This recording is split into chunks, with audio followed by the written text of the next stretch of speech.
Hello cookie friends, Julia Usher here. Welcome again into my home kitchen for this companion to my previously released Halloween Tombstone and Halloween Coffin and Skeleton kits.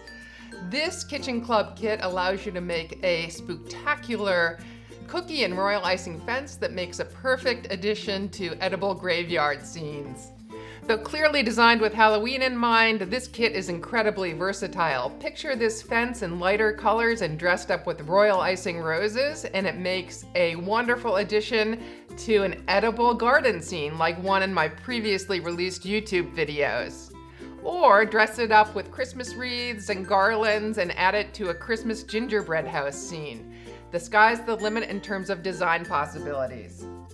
And though this project is fragile and requires some special tips to come together, it's actually very easy and a great beginner project. The video will not only show you how to make this project, it will also expose you to 8 different cookie decorating techniques that can be applied to cookies of almost any kind.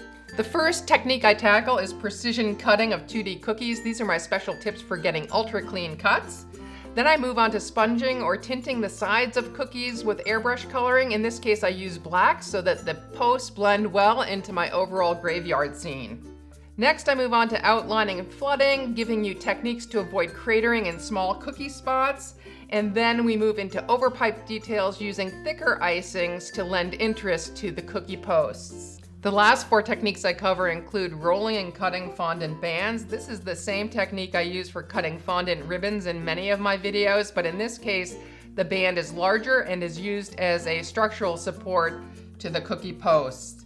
Next, I move on to oversized stenciled royal icing transfers and tips for making sure that transfer stays together in one piece. Next, we're on to putting the cookie posts and transfer together, and last but not least, I'll cover airbrush shading as a way to make my fence look all the more spooky and Halloweenish.